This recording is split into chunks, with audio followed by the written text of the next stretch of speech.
We're talking about China-Philippine relations, and I think sometimes that's not reported as much in the news are the opportunities for cooperation because of our problems, but they're more important, I think, in some regards.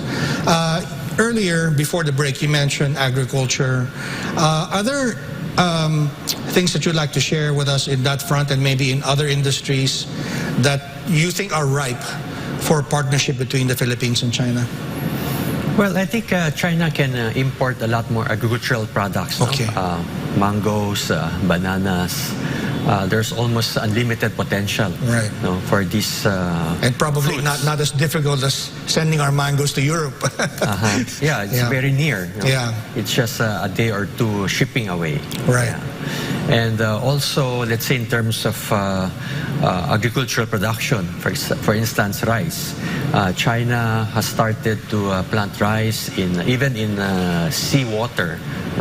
So Wow. I think such kind of technology will be of great help in the Philippines.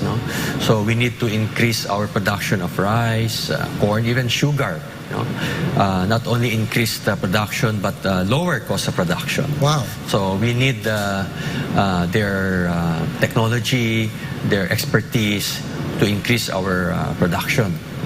So there's a lot that we can learn from China's experience in developing its economy the past 30, 40 years. Right. Are you working with any Chinese agri companies that are looking in the Philippines with regard to these things, planting in seawater and others? I mean, are there specific companies that are already here or maybe at least in an advanced stage of studying opportunities with the Philippines?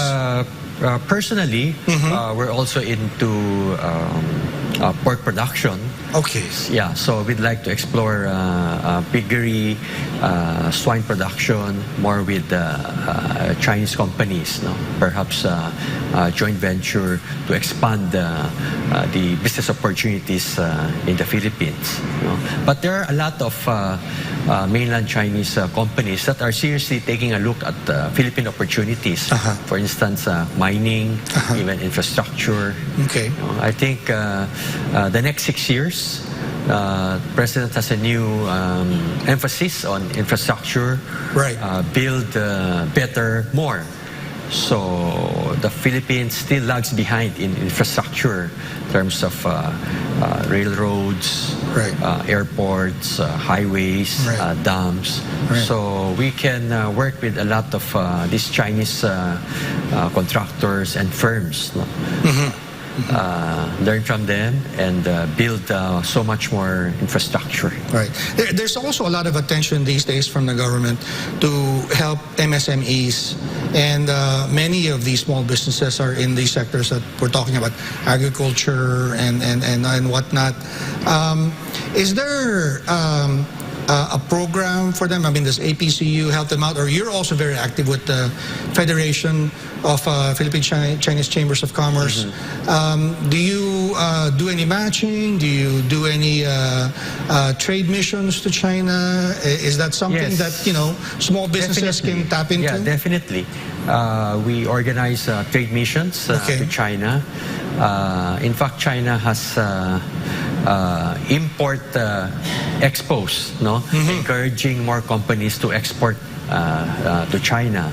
And many Filipino companies have displayed their products, especially agricultural products, in the expo.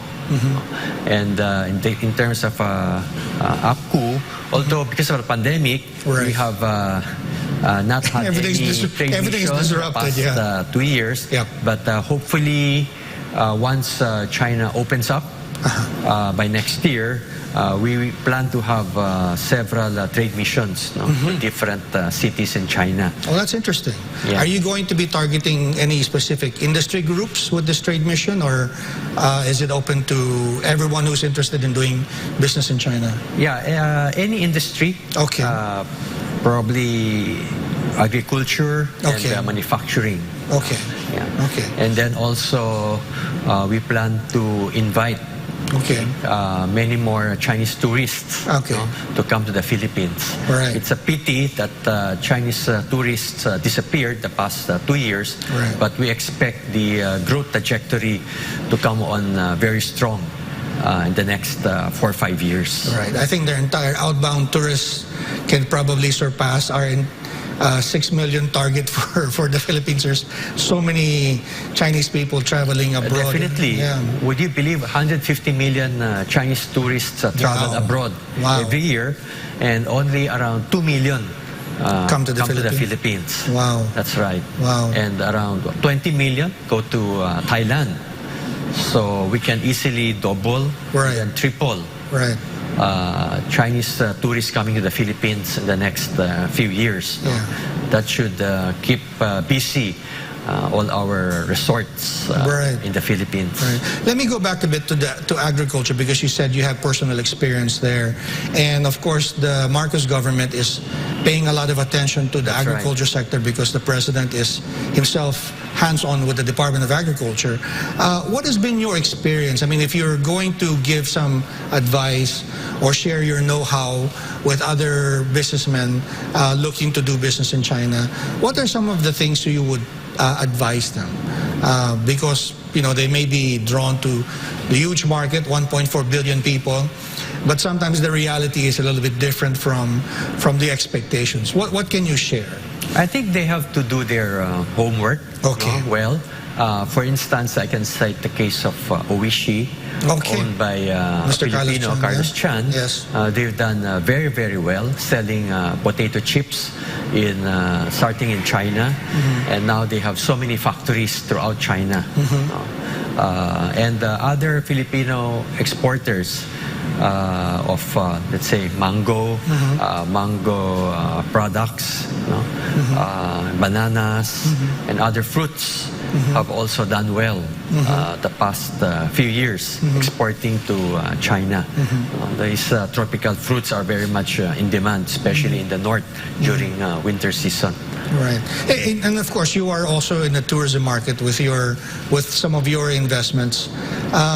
Is it any different catering to Chinese tourists versus, I say, to maybe American and European tourists? Are there specific things that would appeal to the Chinese tourist market that's unique to that market? Well, in our case, our beach resorts are a big attraction for Chinese tourists, because they very seldom see beaches in China. They are usually inland. The main cities, Beijing, Shanghai, are all inland, and they have very cold winter. So for them, any beach resort in the Philippines is such a wonder and an attraction to them. Yeah, I think that's such an interesting opportunity as well. But I've heard the former Chinese ambassador, not the current one, saying that the Chinese are ready to visit the Philippines, but he was asking, do you have enough mangoes to feed us when you get to this country? I mean, I guess the point was, are we ready to take on that market? That's right. Let's say in the case of hotel rooms alone, if 8-10 million Chinese come to the Philippines a year, we may not have enough hotel rooms to accommodate them. Yeah. Not like Thailand, who's ready, right? That's right. So I think it's incumbent upon Filipino businessmen to prepare for the influx of Chinese tourists, Chinese products, and Chinese investors.